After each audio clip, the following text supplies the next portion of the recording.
함께 일어서서 하나님의 말씀 함께 읽도록 하겠습니다. 오늘 하나님께서 우리에게 주시는 말씀은 누가복음 10장 38절에서 42절의 말씀입니다.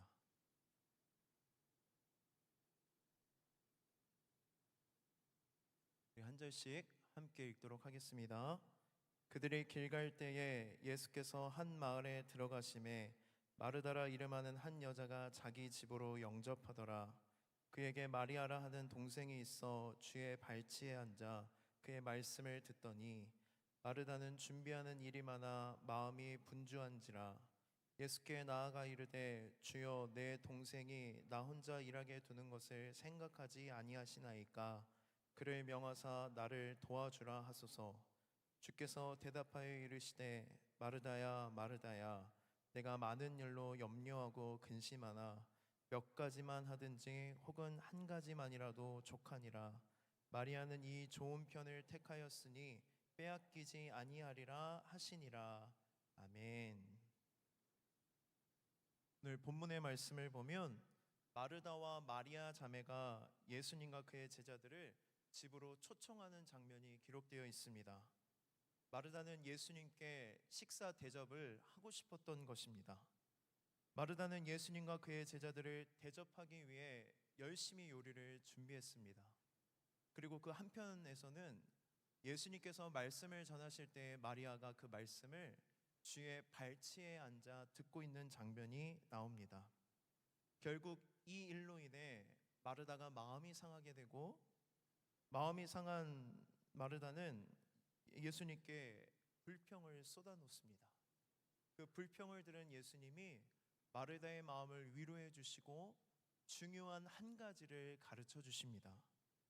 오늘 말씀을 통해 마르다와 같이 너무 많은 일들 때문에 바쁘고 지쳐있는 우리에게 예수님의 말씀을 통해 깨달음을 얻고 새 힘을 얻어 기쁜 마음으로 하나님의 일을 감당하는 저와 여러분이 되기를 소망합니다. 먼저 우리 말씀의 깊이를 더하기 위해서 문맥을 좀 살펴보도록 하겠습니다. 우리가 함께 읽은 누가복음 10장 38절에서 42절은 우리가 읽었다시피 마르다와 마리아 이야기가 나옵니다. 성경을 한번 보시면 마르다 마리아 이야기 앞에와 뒤에 무슨 이야기가 기록되어 있습니까? 마르다 마리아 이야기 앞에는 선한 사마리아인 이야기가 나오고, 그리고 마르다 마리아 이야기 뒤에는 누가복음 11장에서부터 주기도문에 대한 말씀이 기록되어 있습니다. 이 문맥이 우리에게 주는 의미가 있는데요, 이 세 가지의 말씀은 무엇을 의미하냐면 제자도를 의미합니다. 제자도.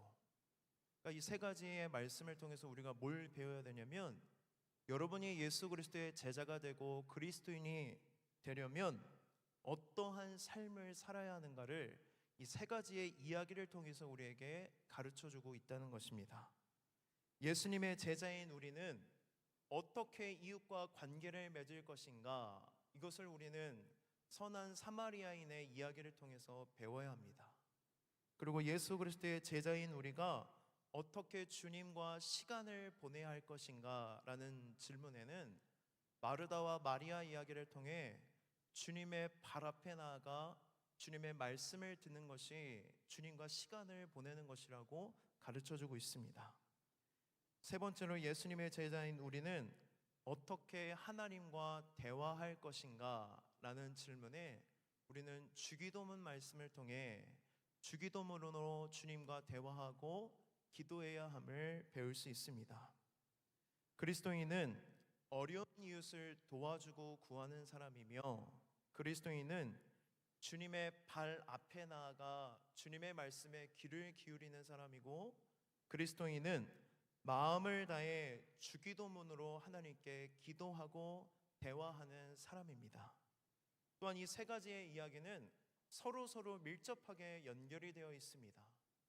선한 사마리아인 이야기와 마리아 마르다 이야기는 두 가지가 이렇게 접점이 있는데요, 이것을 통해서 우리는 뭘 배워야 되냐면, 선한 행위는 그 자체만으로도 의미가 있고 가치가 있지만 예수님의 말씀을 듣는 것보다 더 중요한 것은 아니라는 것입니다.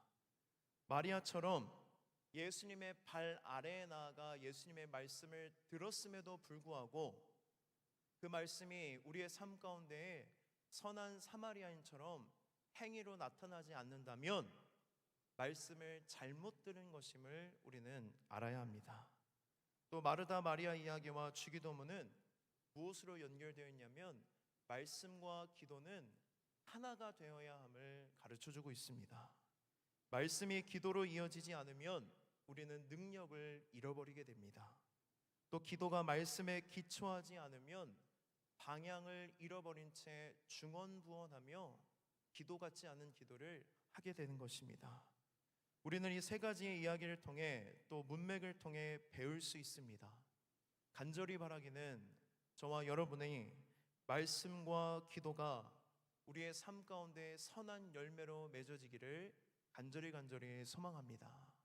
우리 그러면 말씀 한 절 한 절씩을 보면서 오늘 말씀을 통해 우리에게 무엇을 말씀하시고자 하는지 함께 은혜를 나누도록 하겠습니다.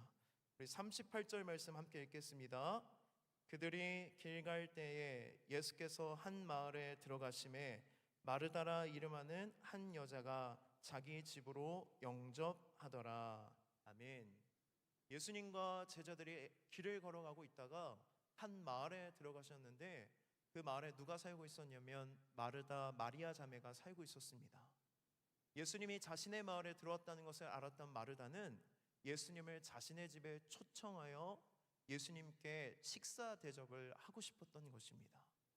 이 마르다의 마음을 예수님께서 귀하게 여기시고 아름답게 보셔서 그 마르다의 초청에 응하셔서 예수님과 그의 제자들이 어느 집에 머무르게 되냐면 마르다의 집에 머무르게 됩니다. 우리 39절 말씀 읽어보겠습니다. 그에게 마리아라 하는 동생이 있어 주의 발치에 앉아 그의 말씀을 듣더니. 아멘. 여러분 말씀을 한번 상상해 보십시오. 마르다가 예수님과 그의 제자들을 집에 초청했습니다. 그런데 두 가지의 그림이 이렇게 분류됩니다. 한편에서는 예수님이 말씀을 전하고 계시고 그 말씀을 전하시는 예수님의 발 앞에 누가 있습니까? 마리아가 앉아서 예수님의 말씀을 듣고 있습니다. 그리고 다른 한편에서는 마르다가 예수님과 그의 제자들을 위해서 뭘 준비하고 있습니까? 음식을 준비하고 있습니다. 그때 마리아는 주의 발치에 앉아 말씀을 듣습니다. 여기서 우리가 한 가지 깨닫고 알아야 될 것이 무엇이냐면 우리 주님께서 가장 최고의 것을 누구에게 주고 계시다는 것입니까? 마리아에게 주고 있다는 것입니다.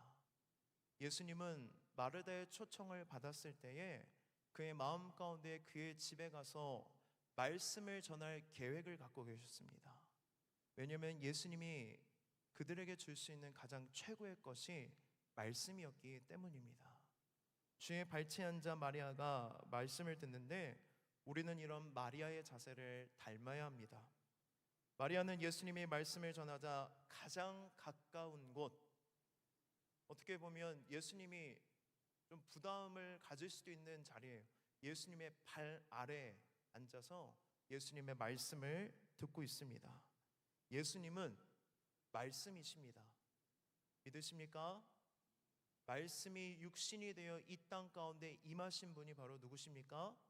예수님이십니다. 그러니 여러분, 말씀을 듣고 말씀을 대하는 태도와 자세는 곧 예수 그리스도를 대하는 태도와 자세임을 우리는 반드시 명심해야 합니다. 여러분들 말씀을 들을 때 어떠한 마음으로 또 어떠한 태도와 자세로 그 말씀을 듣고 계십니까? 그것이 무엇이든지 말씀을 대하는 태도와 자세가 곧 예수님을 대하는 태도와 자세임을 명심하고 늘 주님 앞에 나와 말씀을 듣는 저와 여러분이 되기를 소망합니다. 39절 말씀에 보면 발치에 앉아라는 표현이 나오는데 이 표현이 상당히 중요한 표현입니다. 발치에 앉았다는 것은 예수님 당시 문화 배경으로 랍비들의 제자들 중에 수제자만이 앉을 수 있는 자리가 바로 그 랍비의 바로 발 앞에 밟지 않는 것입니다. 지금 예수님 발 앞에 누가 앉아 있습니까? 마리아가 앉아 있다는 것은 어떤 영적인 의미가 담겨 있냐면 그 12제자들 중에서도 마리아가 예수님의 수제자가 되어 가장 가까운 곳에서 예수님의 말씀을 듣고 있다는 것입니다. 그런데 중요한 것은 무엇이냐면 랍비들은 여자들을 제자로 두지 않았습니다. 예수님 당시 여성의 인권은 거의 없다시피 했습니다. 그렇기 때문에 랍비들은 여자 제자를 두지 않았던 것입니다. 여자들에게 말씀을 가르치지도 않았고 제자로 두지도 않았는데 지금 누가 예수님의 발 앞에 앉아 있습니까? 마리아가 예수님의 발 앞에 앉아 있는 것입니다. 이것은 시대의 기준으로 볼 때 말도 안 되는 그림이 이루어지고 있는 것입니다. 상상할 수 없는 일이고 혁명적이고 파격적인 일입니다.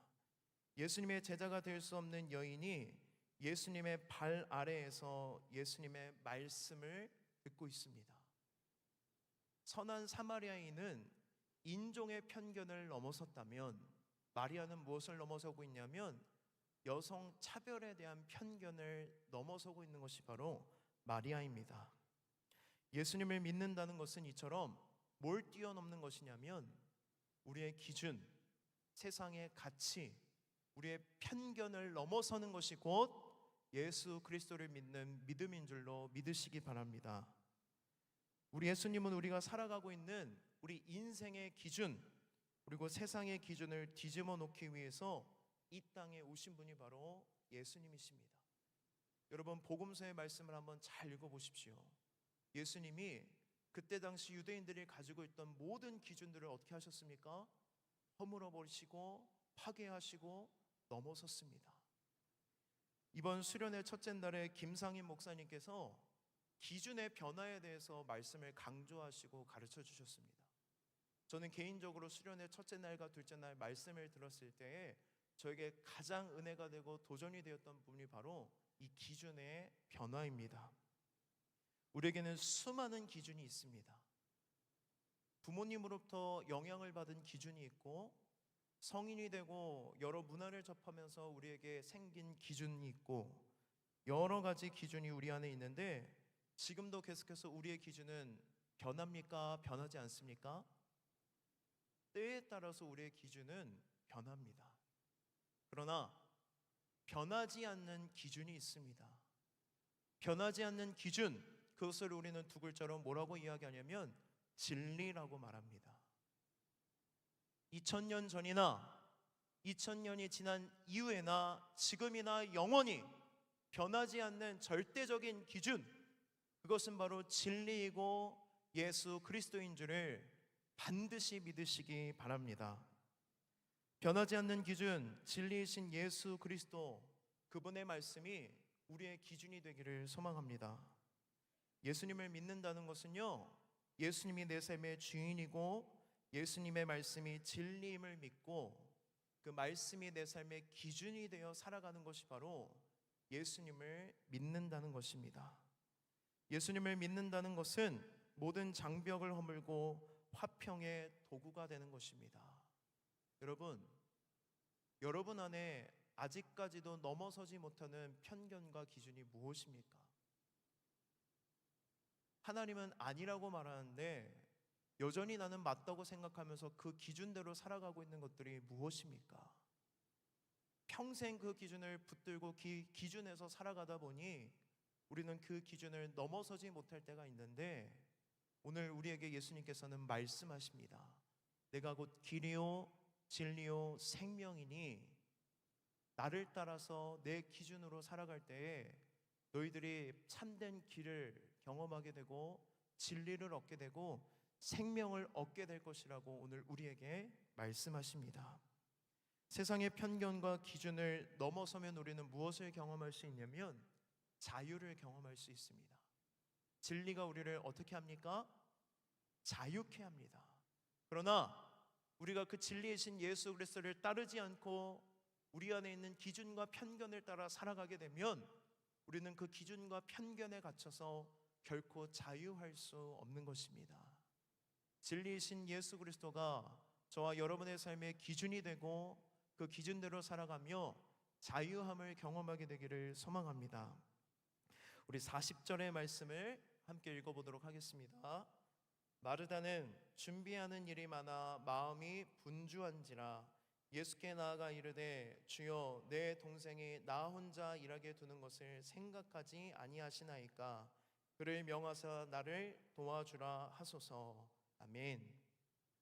마리아는 지금 예수님의 발 아래에서 말씀을 듣고 있고 그와 반대로 마르다는 식당에서 뭐 하고 있습니까? 요리를 준비하고 있어요. 여러분 잘 생각해 보세요. 예수님만을 위한 요리가 아니라 그의 제자 12명까지 합치면 성인 남성만 13인분의 요리를 준비해야 됩니다. 여러분이 마르다라면 예수님을 대접할 때 하찮은 걸로 대접하시겠습니까?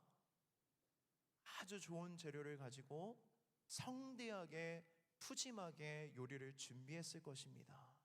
그런데 그 요리를 준비하다 보니 성경 말씀 그대로 일이 너무 많아 마음이 어떻게 되었습니까? 분주한지라. 일이 너무 많다 보니까 마르다의 마음에 분주함이 일어났습니다. 마르다의 섬김은 필요한 일이고 중요한 일이고 아름다운 일입니다. 문제가 될 것이 없습니다. 그런데 이 문제될 것 없는 이 일이 뭐가 되기 시작하냐면 문제가 되기 시작했습니다. 준비하는 일이 많아 마음이 분주한지라. 준비하는 일이 그리 너무 많아서 마음이 분주해진 게 왜 문제가 될까요?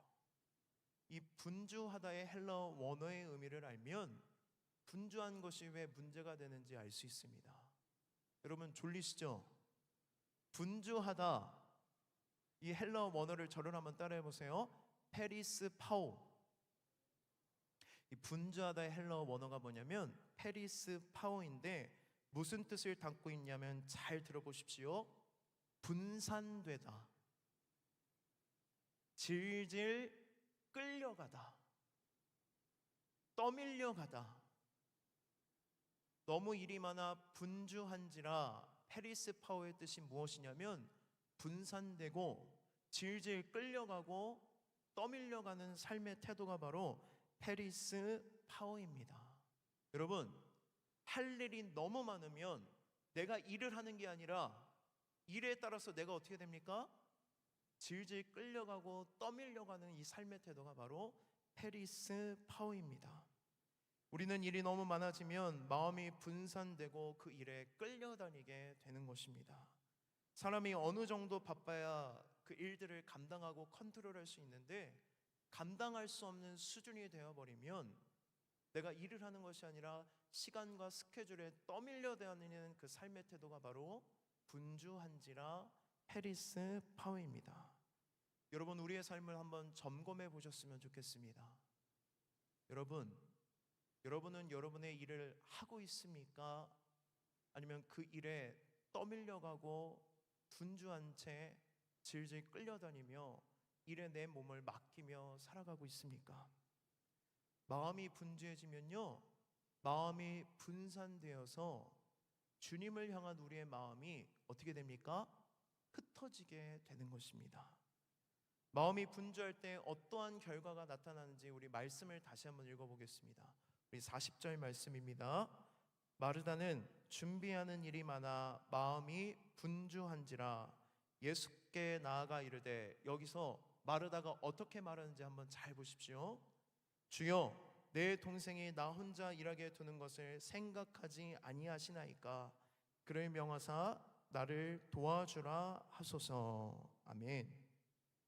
마음이 분주해지자 그의 마음이 분산되고 주님만을 바라봐야 되는데 주님만을 바라보지 못하고 뭘 보게 되냐면 분주한 채 일을 하는 자기 자신을 보게 됩니다. 그리고 마르다의 눈에 또 뭐가 보입니까?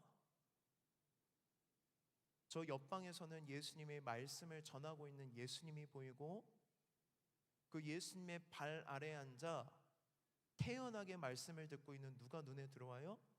마리아가 눈에 보이는 것입니다. 마르다는 마음이 분주해지자 자기 자신을 봐주지 않는 예수님을 바라보게 되고 자기를 도와주지 않는 동생 마리아를 보게 됩니다. 이때부터 마르다가 무슨 감정을 느끼기 시작하냐면 소외감과 외로움을 느끼기 시작합니다. 여러분이 한번 마르다라고 한번 생각해 보십시오.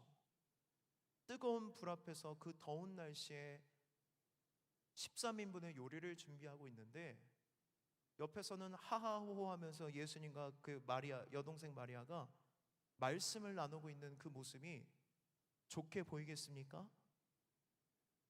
마음에 소외감과 외로움, 더해서 불평과 자기 연민이 들어오기 시작합니다. 분명히 주님이 한 집안에 계시는데 함께 계시지 않는 것처럼 느껴지고, 분명히 예수님이 저 옆방에 계시는데 나를 신경 쓰지 않고 나를 돌봐주지 않는 것처럼 느껴지기 시작했던 것입니다. 그때 마르다가 참다 못해 예수님께 달려가서 이야기합니다. 주여, 내 동생이 나 혼자 일하게 되는 것을 생각하지 아니하시나이까. 풀이해서 말하면 이런 겁니다. 주님, 저 혼자만 일하는 거 안 보이세요? 저 안 불쌍하세요? 왜 저를 그냥 내버려 두세요? 왜 마리아를 여기다 내버려 두세요? 왜 나를 도와주라고 얘기하지 않는 것입니까? 마르다가 예수님 앞에 원망하고 불평하며 이야기하고 있습니다. 너무 많은 일로 마음이 분주해지면 우리는 마르다와 같이 자기 연민에 빠지고 소외감을 느끼고 원망하게 됩니다. 마르다의 모습, 마르다의 이야기를 잘 보십시오. 마르다가 예수님을 뭐라고 고백합니까? 주여라고 고백합니다. 주여라고 고백하면서 마르다가 무슨 이야기를 하냐면, 주여, 그를 명하사 나를 도와주라 하소서. 이게 정말로 주인을 대하는 태도입니까? 예수님을 주인이라고 고백하고 주여라고 부르지만 정작 마르다는 자신이 주인이 되어 예수님에게 지시하고 명령합니다. 주여, 나를 도와주라 하소서. 사랑하는 청년 여러분, 열심히 많은 사람들에게 나올 수 있는 안타까움입니다. 열심히 많은 일을 감당하다 보면 결코 내가 이 모든 일을 감당할 수 없는 지경이 찾아옵니다. 그때가 분주할 때인데, 분주해지면 우리는 내가 감당할 수 없는 이 짐을 다른 누군가에게 떠넘기려고 하는 삶의 태도가 나타날 수 있다는 것입니다. 우리는 마르다의 모습을 통해 우리의 열심이 문제가 될 수 있다는 것을 기억해야 합니다. 주님을 향한 열심이 주님의 마음을 어렵게 만들고 우리 공동체를 어렵게 만들 수도 있다는 것을 깨달아야 합니다. 마르다에게 이런 모습이 나타나게 된 이유가 무엇입니까? 마르다의 마음이 분주하게 된 이유, 하나님의 일을 하면서 기쁨이 사라진 채 원망하고 불평하면서 그 일을 감당하고 있는 이유, 그녀의 자아가 강하게 드러났던 이유는 무엇이냐면 주님과의 교제가 없었기 때문입니다. 뭐가 없었어요? 주님과의 교제가 없었기 때문입니다. 주님과의 교제를 소홀히 하면 우리의 열심에서 드러나는 것은 결국 하나님의 영광이 아니라 나의 의가 드러나고 또한 우리의 자아가 드러나는 것입니다. 분주해지고 마음에 불평과 불만이 가득한 마르다에게 예수님이 무엇을 말씀하시는지 한번 잘 보십시오. 우리 41절과 42절의 말씀을 한 목소리로 읽도록 하겠습니다. 주께서 대답하여 이르시되 마르다야 마르다야, 내가 많은 일로 염려하고 근심하나 몇 가지만 하든지 혹은 한 가지만이라도 족하니라. 마리아는 이 좋은 편을 택하였으니 빼앗기지 아니하리라 하시니라. 아멘. 여러분, 말씀을 읽으시면서 예수님의 사랑이 느껴지십니까? 저는 이 41절과 42절 말씀을 묵상하면서 참 마음이 따뜻해졌어요. 말씀을 보면 이미 마음이 상할 대로 상한 마르다의 이야기를 들으시고 예수님이 마르다의 이름을 몇 번 부르세요? 2번 부르세요. 2번. 마르다야, 한 번 불러도 되는데 몇 번 부르세요? 2번. 헬러 문법상 폭격이 2번 지속된다는 것은 무엇을 의미하냐면 부르는 대상에 대한 사랑이 담겨 있는 거예요. 지금 마르다의 마음 가운데 분노가 있고 자기 연민에 빠져 있고 소외와 불평과 불만이 가득한 그 마음을 보시고 하나님이 마르다를 혼내시는 것이 아니라 우리 주님이 마르다의 마음을 읽어주십니다. 41절의 말씀을 보면 이렇게 말씀하십니다. 마르다야, 마르다야, 내가 많은 일로 염려하고 근심하고 있구나. 그런데 정말로 필요한 것은 오직 하나란다. 마리아는 그 편을 선택하였으니 그 누구에게도 그것을 빼앗기지 않을 것이다 라고 말씀하십니다. 이것이 무슨 말씀입니까? 예수님께서 마리아와 마르다를 비교하는 것이 아닙니다. 마리아는 잘 선택했고 너는 잘못 선택했어 라고 정죄하고 혼내시는 것이 아닙니다. 예수님께서 여기서 말씀하시는 것은 무엇이냐면 우선순위를 말씀하시는 것입니다. 예수님께서 마르다에게 그리고 우리에게 말씀하는 것이 무엇입니까? 일하는 것 중요합니다. 그러나 일의 원리와 기초가 주님의 말씀, 주님과의 교제로부터 시작되어야 한다는 것입니다. 예수님을 섬기는 일, 예수님의 몸된 교회를 위해서 봉사하는 일 중요합니다.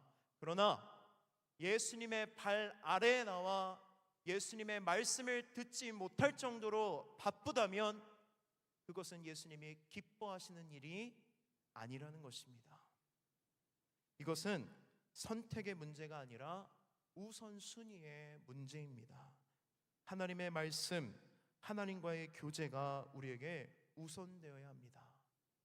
마르다에게 정말로 필요했던 것이 무엇입니까? 음식을 준비하고 요리하는 것이 아니었습니다. 마르다에게 정말로 필요했던 것은 예수님과의 친밀한 교제였습니다. 예수님의 발 아래에 나아가 예수님의 말씀에 귀를 기울이고 그 말씀을 듣고 말씀을 먹고 그의 공허하고 허무한 그의 삶 가운데에 말씀이 심겨져야 함이 그녀에게 제일 필요했던 것입니다.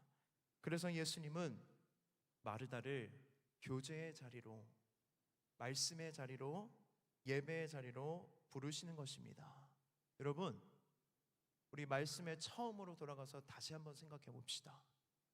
예수님이 한 마을에 들어오시고 그 마을에 들어왔던 소문을 듣고 마르다가 예수님을 집에 초청했습니다. 마르다의 초청에 예수님이 가장 먼저 기대했던 것이 무엇일까요? 오늘은 과연 마르다가 어떤 요리를 준비해 줄까? 마르다가 어떤 음식을 얼마나 많이 준비할까? 예수님의 관심이 거기에 있었을까요? 예수님이 정말로 기대했던 것은 무엇이냐면 마르다의 요리가 아니라 마르다 그 자체였습니다. 예수님은 마르다와 마리와 그 가정에 들어가 함께 말씀을 나누고 삶을 나누고 함께 교제하면서 그들과 함께 어울리고 싶었던 것 단 하나밖에 없었는데 마르다는 자기의 열심으로 예수님을 성대하게 대접하고 싶었던 것입니다. 사랑하는 청년 여러분, 동일하게 하나님께서 우리에게 원하시는 것이 바로 이것입니다. 하나님이 저와 여러분에게 원하시는 단 한 가지가 무엇입니까? 주님의 발 아래에 나와 주님의 말씀을 듣고 주님과 교제하고 주님과 사랑을 나누는 것, 삶을 나누는 것. 주님은 여러분이 어떠한 일을 하고 무슨 일을 이루어내는 것을 원하고 관심 갖는 것이 아니라 먼저 여러분 자체를, 우리 존재 자체를 원하시고 또 부르시는 분이 바로 하나님이신 줄을 믿으시기 바랍니다. 그럼 여러분 하나님 앞에 나아올 때 우리가 뭘 가지고 나올 필요가 있을까요? 자격이 필요할까요? 그냥 나가시면 됩니다. 그냥 하나님 앞에 나아가면 하나님이 만나주시고 말씀으로 들려주시고 하나님과 친밀한 교제를 통해 우리의 삶의 모든 분주한 것들이 가라앉게 될 줄 믿습니다. 마르다의 행위 자체는 선하고 좋은 일이었습니다. 그러나 마르다에게 주님과의 교제가 없고 말씀이 없었기 때문에 이 좋은 일이 불평이 되어버립니다. 하나님의 일을 하면서 인간적인 관점으로 그 일을 하게 되면 우리는 분주하게 되고 기쁨이 사라진 채 불평과 불만 속에서 하나님의 일을 감당할 때가 있습니다. 하나님의 일을 하려면 우리는 하나님의 관점에 지배받아야 합니다. 하나님의 말씀이 기준이 되어 하나님의 일을 감당할 때에 우리의 마음이 분주해지지 않는 것입니다. 그래서 우리는 주님의 발 앞에 나아가 주님의 말씀을 듣고 주님과 만나는 교제의 시간이 늘 확보되어 있어야 하는 것입니다. 그런데 여러분, 삶을 한번 돌아보십시오. 바쁘고 분주할 때 불행하게도 우리가 가장 먼저 포기하고 내려놓은 게 무엇입니까? 주님과 교제하는 시간, 주님 만나는 시간, 기도와 말씀 보는 시간을 우리는 가장 먼저 내려놓을 때가 많다는 것입니다. 처음으로 돌아가서 우리는 뭐부터 시작돼야 합니까? 주님과의 교제, 주님의 발 앞에 나와 주님의 말씀을 듣는 것부터 다시 시작되어야 너무 많은 일 때문에 우리가 분주하지 않고 그 많은 일을 하나님의 능력과 지혜로 감당할 수 있는 것입니다. 사랑하는 청년 여러분, 예수님의 발 앞에 있을 수 없을 만큼 바쁘다면 그것은 내려놓아야 할 일입니다. 예수님의 발 아래 있을 수 없을 만큼 바쁘다면 그 일은 절대로 하나님을 기뻐하시게 하는 일이 아닙니다. 그렇다면 우리는 이 많은 일들을 감당하려면 뭘 정해야 돼요? 우선순위를 정해야 돼요. 너무 많은 일들 때문에 분주해지지 않으려면 우선순위를 잘 정해야 되는데 그 우선순위를 어디에서 정할 수 있냐면 주님의 발 앞에 나와 주님의 말씀을 듣고 주님과 교제할 때에 비로소 그 많은 일들이 통일되고 정리되는 줄을 경험하게 되기를 소망합니다. 오늘날 우리는 너무 많은 일 때문에 분주하게 살아갑니다. 그러나 세상은 많은 일을 하는 사람을 능력 있는 사람이라고 평가합니다.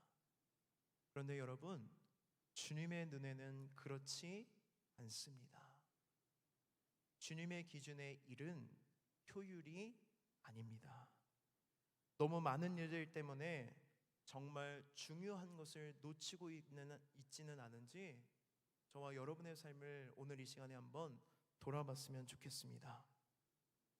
여러분 가운데 혹시 너무 많은 일 때문에 분주함으로 하나님과 교제하고 하나님을 만나는 시간을 잃어버리신 분이 계십니까?